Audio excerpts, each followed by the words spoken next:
No ano 722 a.C., o Império Assírio invadiu o reino do norte de Israel, e desde então, 10 tribos desapareceram sem deixar rastros. O que aconteceu com elas?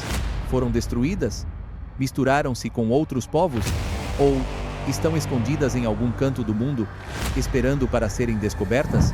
De conquistas imperiais a profecias milenares, passando por lendas que cruzam continentes, prepare-se para uma viagem fascinante, onde você descobrirá os fatos, as consequências e as teorias que continuam intrigando o mundo até hoje.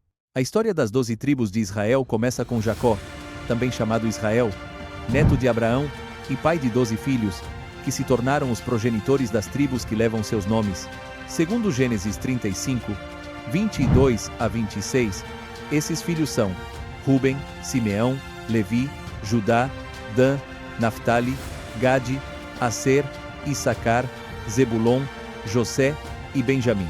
Cada filho representava uma tribo que formaria o povo de Israel, com uma identidade, território e função particular dentro da nação. Cada uma dessas tribos recebeu um território específico na terra prometida, com exceção da tribo de Levi, que foi destinada ao sacerdócio e não teve uma terra própria, mas sim cidades espalhadas entre as outras tribos. Após a conquista de Canaã, território atual que compreende Israel, Palestina e partes do Líbano, Síria e Jordânia, as tribos receberam suas respectivas porções de terra, descritas principalmente no livro de Josué. Judá ficava na região a oeste do Mar Morto, incluindo Jerusalém e Hebrom, território fértil e estratégico. Simeão estava ao sul, cercado por Judá, com acesso limitado ao Mediterrâneo. Benjamim ficava ao norte de Judá, incluindo Jerusalém em parte. Dan, inicialmente a oeste, perto da costa mediterrânea, mais tarde migrou para o norte. Efraim estava ao norte de Benjamim e Dan, região central fértil. Manassés estava dividida em duas partes, uma a leste do Jordão, Gileade, e outra a oeste, ao norte de Efraim. Issacar era o vale fértil ao norte de Manassés e ao sul de Zebulon. Zebulon ficava ao norte de Issacar, com acesso ao mar e rotas comerciais. Aser ficava ao noroeste, com costa mediterrânea e fronteira com a Fenícia, atual Líbano. Naftali ficava ao norte de Aser e Zebulon, com terras férteis e montanhosas. Ruben ficava a leste do Mar Morto, na região de Gileade. Gade ficava a leste do Jordão, ao sul de Ruben. Levi, sem território próprio, com cidades espalhadas entre as demais tribos. Por que a tribo de Levi não recebeu território próprio? A tribo de Levi foi separada por Deus para um propósito sagrado: servir como sacerdotes e assistentes no tabernáculo, o santuário portátil no deserto e, mais tarde, no Templo de Jerusalém. Quando Moisés subiu ao Monte Sinai e o povo de Israel caiu na idolatria do bezerro de ouro, os levitas ficaram do lado de Deus e de Moisés, demonstrando zelo e fidelidade. Êxodo 32, 25 a 29. Portanto, Deus recompensou os levitas, dando-lhes o privilégio de servi-lo diretamente, em vez de receber uma porção de terra como as demais tribos. Durante o período dos juízes, as tribos de Israel funcionavam como uma confederação, unidas pela fé comum em Javé, mas com autonomia local. No entanto, a necessidade de unidade e defesa levou à unificação sob um rei chamado Saul, que foi o primeiro rei de Israel, seguido por Davi, que consolidou o reino e estabeleceu Jerusalém como capital. É importante destacar que as 12 tribos foram governadas por 3 reis. Durante o último reinado, o reino foi dividido como consequência da constante desobediência do rei Salomão ao se misturar com mulheres pagãs e estrangeiras. Apesar da proibição de Deus, mesmo assim, Salomão trouxe essas mulheres para Jerusalém e construiu templos para que pudessem adorar seus deuses, razão pela qual Deus se irou, e Salomão cometeu o pecado de levar idolatria a Israel. Assim, surgiu o Reino do Norte, com 10 tribos e capital em Samaria, e o Reino do Sul, com 2 tribos e capital em Jerusalém. A tribo de Levi, dedicada ao sacerdócio, estava espalhada em cidades dentro de ambos os reinos. Eles coexistiram separados, com seus próprios reis, templos e profetas. Como consequência, o Reino do Norte caiu em idolatria e corrupção, como denunciam profetas como Oséias e Amós, no livro de Oséias 4, 1 a 3. Ouçam a palavra do Senhor, filhos de Israel, porque o Senhor tem uma contenda com os moradores da terra, porque não há verdade, nem misericórdia, nem conhecimento de Deus na terra. Perjurar, mentir, matar, furtar e adulterar prevalecem, e homicídio após homicídio se sucedem. Por isso a terra se lamentará, e todo morador nela se enfraquecerá, com os animais do campo, as aves do céu, e até os peixes do mar perecerão. Essa divisão política e espiritual foi a causa direta da queda e posterior exílio das 10 tribos, que marcaria o início do mistério das tribos perdidas. Por volta do século 8 a.C., o reino do norte de Israel enfrentava uma grave crise política, social e espiritual. A divisão do reino após a morte de Salomão havia enfraquecido Israel, e a corrupção, idolatria e afastamento da lei de Deus eram evidentes. As tribos do norte, lideradas por Jeroboão, estabeleceram santuários com bezerros de ouro, deuses pagãos em Betel e Dan. Foram nomeados sacerdotes do próprio povo, que não pertenciam à tribo de Levi, para esses altares pagãos, incentivando o povo a adorá-los, em vez de irem ao templo em Jerusalém. Mas essa decadência espiritual e moral teve consequências políticas. Israel perdeu aliados e tornou-se vulnerável diante de potências emergentes. O Império Assírio, uma potência militar e política em expansão, aproveitou essa fraqueza para avançar para o oeste e subjugar os reinos vizinhos. O processo de conquista começou por volta do ano 740 a.C., com o rei assírio, segundo 1 Crônicas 5:26. Esse rei deportou as tribos de Ruben, Gade e a meia tribo de Manassés, que habitavam a leste do Jordão, levando-as para regiões como Hala, Abor, Hara e o rio Gozã, em terras assírias.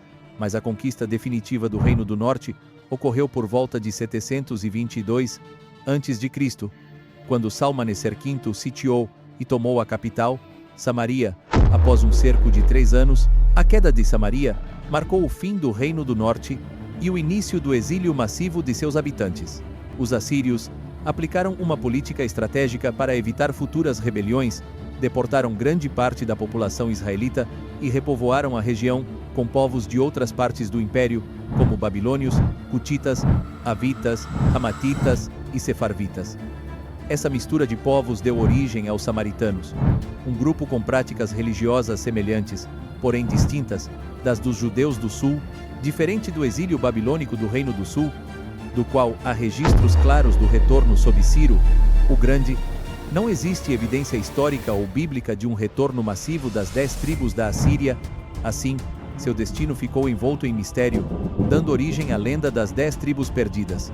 Alguns israelitas do norte fugiram para Judá antes da queda e foram absorvidos pela população do sul, 2 Crônicas 15:9, mas a maioria desapareceu como entidade nacional. Isso significa que, embora a maioria tenha desaparecido como entidade nacional, nem todos os israelitas do norte desapareceram completamente. O Reino do Sul sobreviveu por mais tempo, mas também enfrentou ameaças e exílios posteriores. A identidade das 10 tribos se fragmentou, e sua história tornou-se um mistério que fascina gerações. Por que são consideradas perdidas? A razão principal é a assimilação cultural e social que sofreram. Os deportados foram colocados em regiões distantes do Império Assírio, como Hala, possivelmente no norte do Iraque, Abor, rio na Síria, Gozã, vale do rio Cabur, nordeste da Síria, e as cidades dos Medos, noroeste do Irã. Ao viver entre outros povos e culturas, muitos israelitas adotaram costumes locais e abandonaram a fé e as práticas religiosas originais. Com o passar das gerações, a identidade tribal se diluiu e se perdeu, embora a descendência genética possa ter persistido. A própria Bíblia sugere que a identidade tribal não se perdeu completamente. No Novo Testamento, a carta de Tiago 1:1 é dirigida às 12 tribos que estão na dispersão, indicando que no primeiro século depois de Cristo ainda havia consciência dessas tribos, embora dispersas. Jesus menciona em Mateus 15:24 que sua missão inicial era para as ovelhas perdidas da casa de Israel, possivelmente referindo-se a essas tribos dispersas. Paulo, em Atos 26:7 e Romanos 11:1, fala da esperança e da continuidade do povo de Israel, incluindo as tribos do norte. A Bíblia mantém a esperança de uma restauração e reunificação futura, como profetiza Ezequiel 37, 15 a 28, onde se fala de unir as duas casas de Israel, Judá e Israel, em um só reino. Desde a era pós-bíblica, começaram a surgir inúmeras lendas e textos apócrifos que narram histórias sobre o destino das tribos perdidas. No século 7 e 8, o retorno das tribos perdidas foi associado à chegada do Messias, alimentando a esperança messiânica. Ao longo dos séculos, surgiram teorias sobre o paradeiro das tribos perdidas, migrações para a Europa, Inglaterra, Índia, Nigéria, Etiópia, Paquistão, Afeganistão, América do Norte e até Japão. Por exemplo, os Bnei Menashe na Índia e os Beta Israel na Etiópia se consideram descendentes de tribos perdidas. E alguns retornaram a Israel nos dias atuais. Os pashtuns do Afeganistão e do Paquistão acreditam ser descendentes do rei Saul e se chamam Bani Israel. Mas estudos genéticos refutaram a maioria dessas conexões, embora o mito continue vivo e desperte a imaginação. Portanto, o mistério das tribos perdidas tem sido um motor de identidade para muitos povos e uma fonte de inspiração para movimentos religiosos e culturais. No entanto, muitos estudiosos, como o historiador Tudor Parfitt, consideram essas afirmações mais mitos ou construções culturais do que realidades históricas. Ainda assim, a Bíblia e a fé judaica e cristã mantêm a esperança de que as tribos dispersas serão reunificadas.